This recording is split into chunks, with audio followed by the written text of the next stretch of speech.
Air marshal ने press briefing में कहा, टारगेट चुनकर हवा से सतह में मार करने वाली मिसाइल से किया गया हमला, आतंकी ठिकानों को निशाना बनाया गया। मुरीदके में आतंकी अड्डे को प्रिसीजन टारगेटिंग से तबाह किया गया।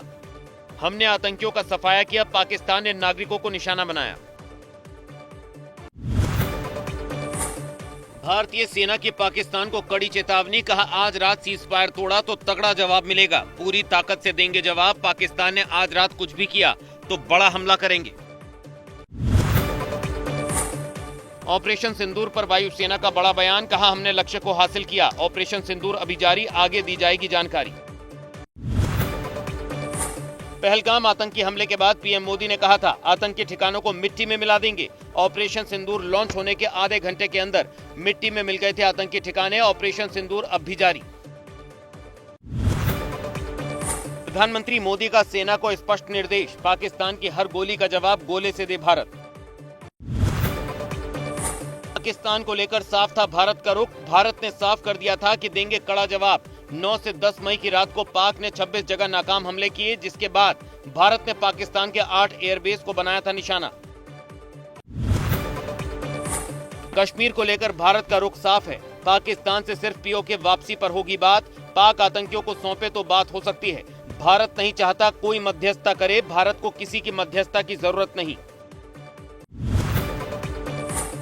भारत पाकिस्तान में कोई राजनीतिक बात नहीं होगी, सूत्रों के हवाले से खबर। भारत पाकिस्तान के बीच सिर्फ डीजीएमओ स्तर की बातचीत होगी, भारत को किसी की मध्यस्थता स्वीकार नहीं। सीज फायर के ऐलान के बाद प्रधानमंत्री मोदी ने आज की बड़ी बैठक, रक्षा मंत्री, सीडीएस और तीनों सेना प्रमुख बैठक में हुए शामिल। नई रणनीति पर हुआ मंथन। लखनऊ में ब्रह्मोस मिसाइल टेस्ट सेंटर का रक्षा मंत्री ने किया उद्घाटन, कहा आतंक के आकाओं की जमीन सीमा पार भी सुरक्षित नहीं, रावलपिंडी तक भारतीय सेना की धमक। ऑपरेशन सिंदूर को लेकर रक्षा मंत्री ने की सेना के पराक्रम की तारीफ, कहा भारतीय सेना ने पाकिस्तान में घुसकर आतंकियों को मारा। पाकिस्तानी सेना के रावलपिंडी हेडक्वार्टर में भी सुनाई दी भारतीय सेना की धमक। सीएम योगी ने ऑपरेशन सिंदूर के लिए सेना, प्रधानमंत्री मोदी, रक्षा मंत्री राजनाथ सिंह को दी बधाई, कहा ऑपरेशन सिंदूर में ब्रह्मोस ने अपनी ताकत दिखाई। आतंकवाद को जब तक पूरी तरह से कुचल नहीं देंगे तब तक समस्या का समाधान नहीं होगा। सीज फायर पर अमेरिकी राष्ट्रपति डोनाल्ड ट्रंप का पोस्ट, युद्ध बन सकता था विनाश का कारण, लिखा उम्मीद है कश्मीर के मसले का निकलेगा समाधान, दोनों देशों के साथ करूंगा व्यापार। सीज फायर के बाद पाकिस्तान का नया झूठ, प्रधानमंत्री शहबाज शरीफ ने सेना को लेकर किया खोखला दावा, मुनीर की तारीफ में पढ़े कसीदे, खुद की पीठ थपथपाते हुए सीज फायर को बताई अपनी जीत। कांग्रेस की तरफ से तेज हुई ऑल पार्टी मीटिंग की मांग, सचिन पायलट ने कहा इतिहास में पहली बार हुआ है कि सीज फायर की बात दो देशों के अलावा किसी और ने कही, तुरंत प्रभाव से ऑल पार्टी मीटिंग बुलाए सरकार। भारत पाकिस्तान के बीच सीज फायर के बाद सियासत हुई तेज, कपिल सिब्बल ने सर्वदलीय बैठक बुलाने की मांग की, कहा जो वातावरण है उसमें संसद का सत्र बुलाया जाना चाहिए, पीएम को देना चाहिए जवाब। मध्य प्रदेश के पूर्व सीएम दिग्विजय सिंह ने कहा इंदिरा गांधी की तुलना किसी से नहीं की जा सकती, वर्तमान सरकार को भी पाकिस्तान को हर मोर्चे पर कड़ा जवाब देना चाहिए। कांग्रेस की ओर से सोशल मीडिया पर जारी किया गया इंदिरा गांधी का पोस्टर, लिखा साहस और संकल्प का दूसरा नाम श्रीमती इंदिरा गांधी। सीज फायर को लेकर अमेरिकी राष्ट्रपति ट्रंप के पोस्ट पर आरजेडी ने उठाए सवाल, कहा विदेश सचिव से पहले अमेरिकी राष्ट्रपति ने पोस्ट पर दी जानकारी, शिमला समझौते के तहत दो देशों के बीच होनी चाहिए थी बातचीत, 1971 में भारत ने अमेरिका की नहीं मानी थी बात।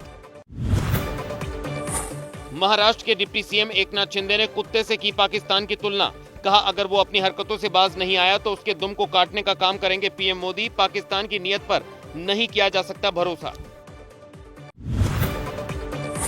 ऑपरेशन सिंदूर के तहत भारत की पाकिस्तान पर कार्रवाई से बलूचिस्तान के लोगों में खुशी, बलूचिस्तान में लोगों ने हाथों में तिरंगा लेकर पाकिस्तान का किया विरोध। भारत की जोरदार जवाबी कार्रवाई से सहम उठा पाकिस्तान, सीज फायर के बाद एलओसी से लेकर सीमावर्ती इलाके में शांति, अमृतसर से जैसलमेर तक स्थिति सामान्य। साउथ कश्मीर में स्टेट इन्वेस्टिगेशन एजेंसी की बड़ी छापेमारी, आतंकवाद से जुड़े मामले में शोपियां, कुलगाम और अनंतनाग में रेड। पाकिस्तान की गोलीबारी में बीएसएफ के सब इंस्पेक्टर मोहम्मद इम्तियाज और जम्मू के राइफलमैन सुनील कुमार शहीद, शहादत पर देश को गर्व, जम्मू में दी गई शहीद जवानों को श्रद्धांजलि।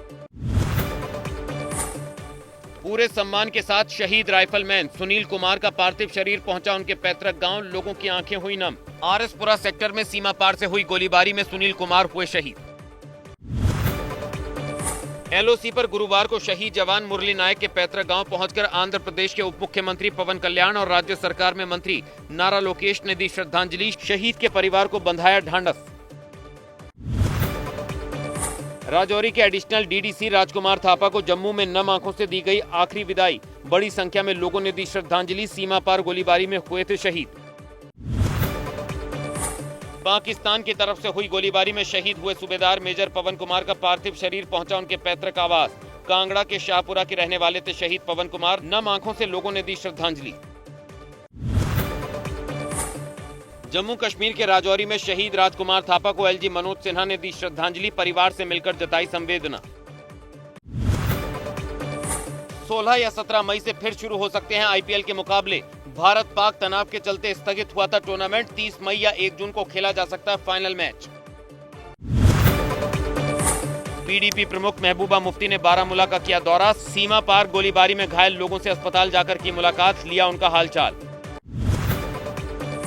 कर्नाटक के विजयपुरा में ऑपरेशन सिंदूर के समर्थन में कांग्रेस ने निकाली तिरंगा यात्रा। पाकिस्तान पर भारत की कार्रवाई पर सेना का जताया आभार।